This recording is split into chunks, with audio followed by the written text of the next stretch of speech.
She used to let me charge her phone overnight. Now she sleeps with it under her pillow. We were only married for 3 weeks when I realized something had shifted. I didn't know what it was, not exactly. Just this low, buzzing feeling in my chest that wouldn't go away. Like you're listening to music in your car, and one speaker's blown out, but it's so subtle at first, you can't quite tell what's wrong. You just know the sound isn't right. It wasn't one big thing. That's what people always ask when they hear the story. What happened? Like there's a single sentence I can throw at them that'll wrap it all up with a bow. But it didn't hit me all at once.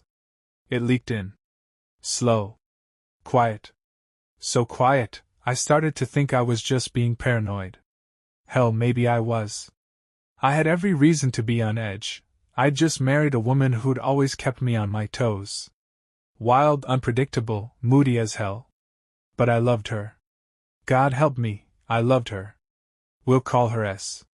Not for secrecy, just because saying her name still makes me feel like an idiot. We met through friends at a Christmas party. She was loud, beautiful, and brutally sarcastic. The kind of girl who would flirt with a bartender just to piss you off and then laugh when you got jealous. I should have known. But I got hooked. She'd fight like a junkyard dog one night, then curl up in my arms the next like she couldn't breathe without me. Every moment with her felt like I was chasing something, and when she let me catch her, it felt like winning the lottery. We got married in September. Small wedding, cheap drinks, a mix of rowdy cousins and her sorority friends. I remember standing at the altar, looking at her and thinking, she chose me. Like an idiot, I thought that meant something. At first, things were normal. Better than normal. The sex was insane. She was sweet, affectionate, clingy in a way that made me feel wanted. She'd send me texts during the day like, "Come home early, I miss you." She'd kiss my neck when I was shaving and wrap her arms around my waist while I cooked dinner. Then the switch flipped. First thing I noticed was the phone thing. She started sleeping with it under her pillow. Like under the pillow, not on the nightstand, not in the charger, right under her head like it was a damn baby monitor. I made a joke about it one morning. "You expecting a midnight call from the president or something?" She rolled her eyes. "No. You know I'd been getting spam calls at night. Spam calls don't use your first name and send heart emojis." She froze for a second. Just long enough to notice. Then she huffed and walked into the bathroom without answering. That night, she turned the ringer off and stuffed it back under the pillow again. Next thing was her work hours. Now I knew she worked in a PR firm. Stuff gets busy, clients are nuts, deadlines pile up. But she started getting these last-minute projects. After hours. Calls at 8 p.m. Video meetings at 9. She'd sit at her laptop with headphones in, nodding along to someone I couldn't see, typing so fast her fingers blurred. I'd walk past and ask who she was talking to, and she'd say, "Just the team," without ever taking her eyes off the screen. One night I leaned over to kiss her goodnight while she was working. She tilted her face so I got her cheek. Said she was in the middle of a thought. "Don't distract me," she mumbled, eyes still glued to the screen. It was like I didn't exist. I didn't want to be the jealous husband. I really didn't. I told myself I was just adjusting. We were both tired. The wedding had been a lot. Life was just settling in, and she needed some space. But the thing about ignoring your gut is, it doesn't make the feeling go away, it just makes it sit there longer. Waiting. A week later, I found a receipt in the laundry. I wasn't snooping. I swear. I was throwing her jeans in the wash, and it fell out of the pocket. One of those little boutique places she loves. Except this one was in a part of town we never go to. Total was $146.45. The description just said, "Try on items final sale." She was in the other room, scrolling on her phone like always. I walked in and held it up. "You buy something?" She glanced at the receipt and shrugged. "Yeah, a couple dresses. This place is way across town. I was running errands. Swung by while I was over there." "What errands?" She paused, just for a second. Target. You were at work. I wanted to press. I should have. But something in her tone, the way she said it, flat, annoyed, like I was interrupting, made me back off. That was her gift. She could make you feel like an asshole for asking why she was acting different. So I let it go. But things kept stacking. She started locking the bathroom door during showers. Started dressing in the closet with the door closed. Started leaving early, coming home late, making offhand comments like, "You wouldn't understand my work drama." Or, "My job's just a different kind of stress than yours." I told myself she was just decompressing. That she needed her independence. That maybe I was suffocating her. I started looking at myself in the mirror, wondering if I was the problem. And I tried harder. I started picking up more chores. Took her car for an oil change without being asked.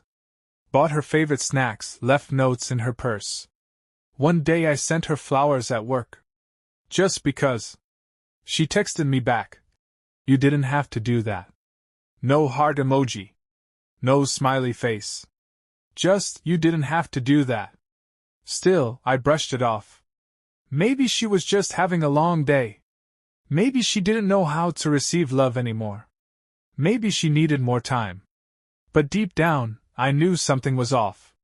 And I was about to find out just how bad it really was. The next weird thing came a couple days after the receipt incident. She got home from work wearing lipstick. Not crazy in itself. She wears makeup, sure, but usually not red. Especially not to work. This was a bold red, the kind that gets on collars, smudges on cups. Looked fresh, too. Like she just put it on. I was sitting on the couch when she walked in, and I said, "You look good." She blinked, almost like she forgot she had it on. Then smiled real slow. "Thanks," she said. "Had a client meeting." I paused. "You usually go bold red for a client meeting?" She gave me this look, like I was 10 seconds from starting a fight. "You sayin' I can't wear what I want?" That's the thing with her. You never really know when you've crossed a line. 1 minute, it's a conversation. The next, you're backpedaling through a landmine you didn't see coming. I just smiled and said, "Nah, just surprised. Looks good." She didn't kiss me that night. Said her head hurt. A couple days later, I came home to find her getting out of the shower. Door locked again. I knocked. No answer. Heard water stop, then the click of the lock. She came out in a towel, hair wet, phone in her hand. "I didn't hear you knock," she said. But she was already looking at her screen. Her thumb moved fast. Typing something. "You're glued to that thing lately," I said, trying to keep it light. "I have to be." She shot back, walking past me. "You think the world stops when I get home?" "No," I said. "Just seems like it used to slow down a little." She didn't respond. Just shut the bedroom door behind her. That night, she curled up next to me on the couch like nothing was wrong. Put her head on my chest, laughed at a dumb joke on TV. And for a second, I almost forgot about the locked doors and the missing lipstick, and the way she turned her body away from me in bed. Almost. Then her phone buzzed. She didn't move at first. Then she shifted, pulled it up, read the screen, and locked it quick. "Who's that?" I asked. She glanced at me. "Work." "What's the project?" She blinked. "Just once. Nothing exciting." "You wouldn't get it." "Try me." I said, "It's nothing." That tone? Ice cold. So I dropped it. Turned my head back to the TV. Pretended I didn't see her swipe open her phone again 5 minutes later and start typing under the blanket like I wasn't even there. Later that week, I found a necklace tucked into her makeup bag. It was new. Silver. Simple, but expensive. Still had the tag on it. "Where'd you get this?" I asked the next morning, holding it up. Her face went blank for a second, then turned to a smile so fast it felt like a reflex. "Oh, that? Got it on clearance. Thought I told you." "You didn't." "Well, I did now." I looked at the tag. No sale sticker. Just a barcode and a folded receipt behind it. She saw me eyeing it and grabbed it quick. Do you want me to take it back? Jesus. I bought myself a necklace. Why is everything a thing with you lately? And there it was again, that spin. The way she could make me feel like I was insane for noticing anything. For wondering where the woman I married had gone. Still, I didn't say what I was thinking. Didn't ask what was really behind that smile. I just told her it looked nice and kissed the top of her head. The truth is, I was scared to ask. Because if you ask the wrong question, you've got to be ready for the answer. So I kept pretending. Pretending her hours made sense. Pretending it wasn't weird when she started leaving the room to take calls, even during dinner. Pretending her phone didn't light up every night after 11 p.m. One night I got up for water around 1 a.m. and caught her standing on the balcony in her robe, phone to her ear, whispering. She saw me through the sliding door and jumped. Who are you talking to? I asked, opening the door. She lowered the phone. Melissa. At 1 in the morning? She's going through a breakup. I was trying to calm her down. I nodded.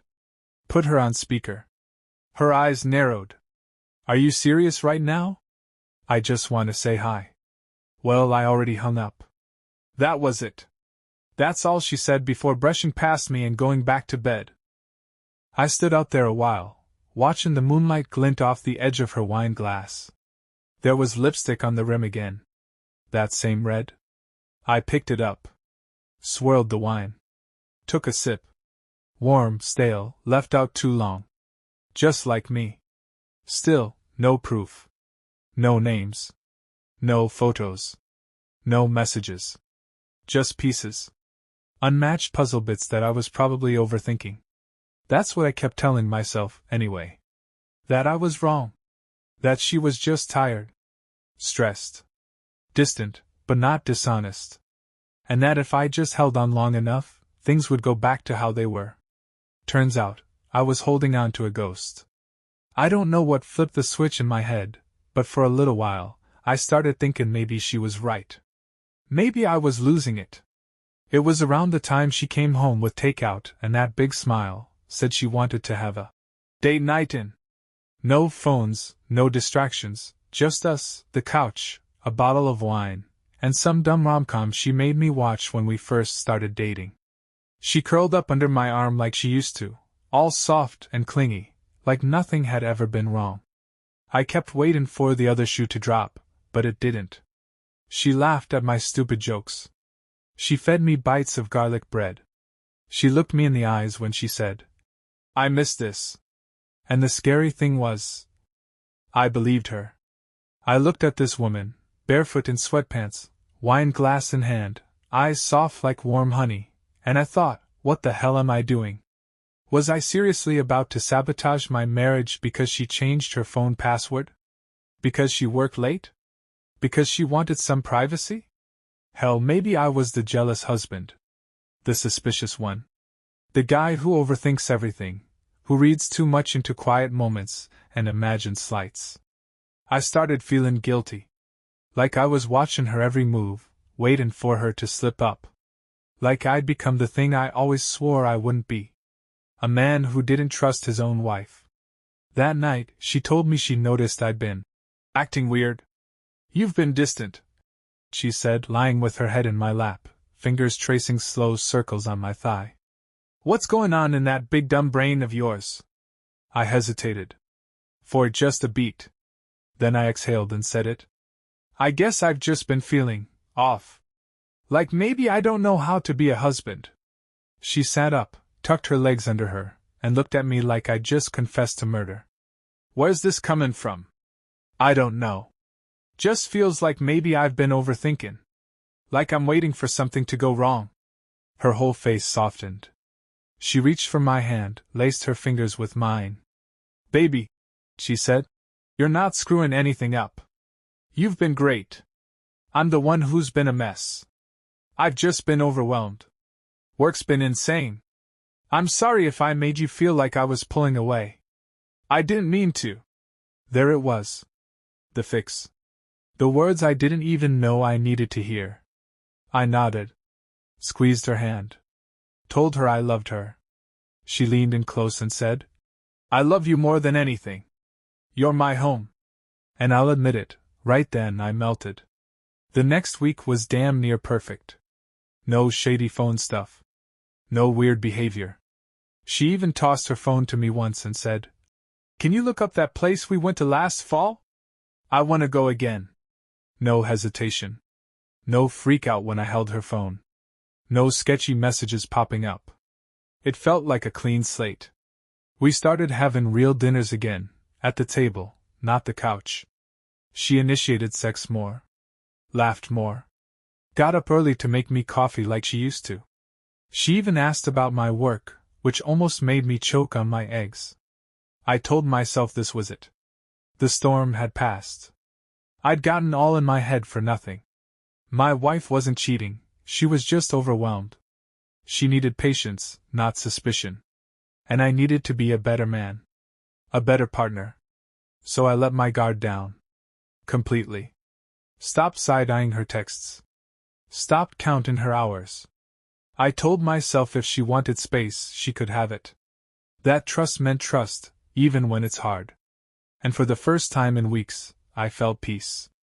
We even planned a weekend trip to the coast. Just us, no friends, no work. She booked the Airbnb. I packed the cooler. We took the long way down, sang along to old songs, laughed about our wedding playlist, stopped at a diner that looked like it hadn't been remodeled since '86. And that night? That night felt like the first night of our honeymoon all over again. She lit candles in the bathroom, ran a bath for us both. Said she wanted to reconnect. "I've missed you," she whispered, straddling me in that tub. "I don't want us to drift. You've got me," I told her. "You always will." And I meant it.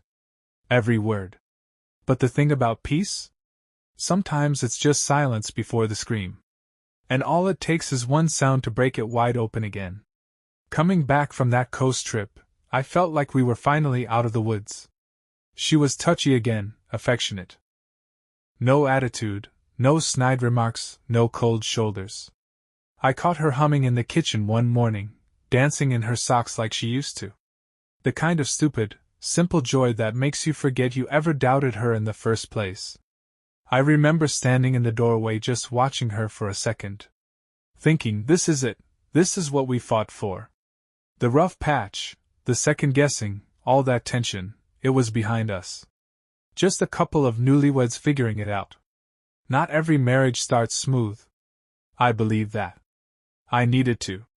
But then, of course, it started creeping back in. Not loud. Not dramatic. Just quiet things. Whispery little shifts in the wind. Like how she suddenly started sleeping in one of the guest shirts she'd, accidentally, taken home from work. A men's large, gray, soft cotton. One I'd never seen before. I asked where it came from. "Oh, it's just a comfy thing I got from a vendor giveaway," she said, pulling it over her head without looking at me. "They had a bunch of leftover swag. Want one?" I told her nah, it was fine.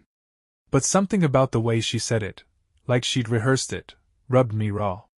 Then there was the Uber charge. I only saw it because I was sorting through our joint bank statement. We split expenses on travel apps and groceries, stuff like that, so I wasn't snooping. But right there between groceries and a car wash was a $28 Uber ride, at 11:43 p.m. on a Thursday. Starting in Midtown and ending on the opposite side of the city. I stared at it for a long time. That was the night she said she worked late and crashed early. We didn't talk much. I'd gone to bed before her. Next day, I brought it up. Casual. "Hey, did you take an Uber the other night?" Her eyes didn't flicker. "Yeah, work drinks ran late. I didn't want to deal with parking down there." I waited. "That's why I said I was wiped out. You were already out cold by the time I got in." I nodded. "Didn't hear you come home?" She smiled. "That's because you sleep like the dead." I wanted to press. But I didn't. Because I'd already done this part before. The suspicion. The weird questions. The trapdoor feeling in my chest. And I swore to myself, no more starting fights over feelings I couldn't back up. So I let it go. But that night, I lay in bed thinking about it. The shirt. The ride. The red lipstick she started wearing again. The way her phone still never left her side. She'd even started bringing it into the shower now, said she liked listening to music while she washed up. Funny how the music never played loud enough to hear. Then came the calendar notification. I wasn't trying to snoop. I opened her iPad to check a shipping email. One of our wedding gifts still hadn't shown up, and her calendar app popped up by default. I wouldn't have thought twice, but a little event was sitting right there on the screen. Lunch, 1:30 JT. Just 2 letters. JT. I stared at it. A name? Initials? A meeting? She never put lunch on her calendar. Hell, she barely remembered appointments unless I reminded her. But this one was logged, tagged, and set with a little, private, lock icon. I closed it fast. Put the iPad back. Didn't say a word. Because what was I gonna say? Who's JT? Why didn't you tell me you had lunch plans? Why did you lie and say you were eating leftovers in the break room that day? I'd already told her I was trying to be better. That I trusted her. If I asked again, I'd look like a man who didn't learn a damn thing from his own mistakes. So I kept my mouth shut. But my hands were shaking. And every kiss she gave me after that felt a little more like an apology I hadn't been told about yet. It wasn't just one thing. It was all the little things she didn't say. The way she stopped sending heart emojis when she texted. The way she started answering questions with questions. The way she acted just a little too calm when I brought up work happy hours, always ready with a story that came out too smooth. And maybe the worst part. I wanted to believe her anyway. I wanted to believe in the girl who danced in her socks.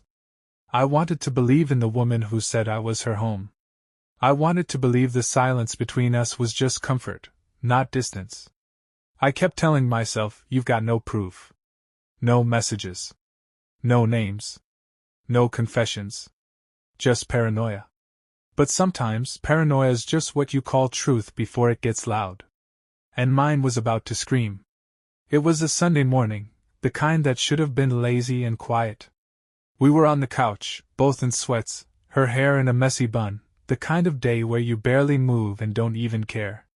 She was flipping through her phone, curled up at the end of the sofa, one leg tucked under her, coffee balanced on the armrest.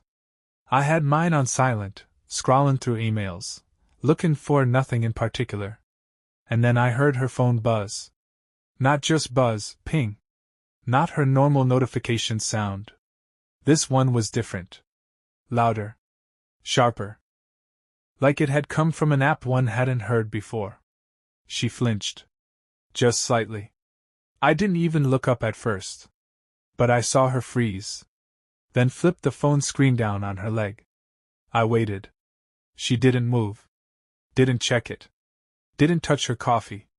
Just stared forward at the TV like someone had pressed pause on her whole body. Something inside me cracked. I didn't say a word. Just got up, walked to the kitchen, and poured a glass of water I didn't need. Gave her space. Gave her time. When I came back, she had the phone back in her hand. Typing. Fast. Then she locked it and dropped it in the couch cushion like it burned. I sat down. Didn't ask. Didn't look. But that buzzing sound? I couldn't let it go. An hour later, she went to shower. Left her phone behind, something she hadn't done in weeks. Maybe she forgot. Maybe she was tired. Maybe part of her wanted to get caught. I stared at it for a good 30 seconds. Long enough to know I shouldn't touch it. But I did. I didn't go through everything. Didn't check photos or calls or emails. Just tapped the last notification. It was from an app I'd never seen before. Signal. Private messaging. Encrypted. One new message, no name, just a number and a few digits blurred out. But it wasn't long. I opened it. Missed last night already. That thing you do with your mouth should be illegal. Don't let him touch you today. I sat there, blinking at the screen, heart slow and cold. Didn't move. Didn't think. Just let the words burn themselves into my brain. Don't let him touch you today. Him. That's me. She was still in the shower. Water running. Still humming some song like nothing had happened. I locked the phone, dropped it right back where she left it, and stood up. Quiet. Calm. Ice in my veins. I didn't rage. I didn't scream. I just walked into the bedroom and packed a bag. She came out 10 minutes later in a towel, humming, hair dripping. Saw the bag. Her smile dropped. Where you going? She asked. I looked at her. Not angry. Just done. Don't worry. I won't touch you. She froze. What? I grabbed my keys. Tell JT I said hi. Her face went pale. You went through my phone? No. Just saw enough. She opened her mouth, probably to lie, maybe to cry. I didn't care. I walked out. Didn't slam the door. Didn't look back. 2 days later, I had the locks changed. Filed for divorce the next morning. Called my buddy who's a lawyer and handed him the signal screenshot I'd airdropped to myself before I left. She tried to message me. Blocked. Tried to show up. No answer. Left a letter in the mailbox. I burned it. My revenge? Silence. No second chances. No tears. No bargaining. Just peace. And for the first time since I said, I do, I finally slept through the night.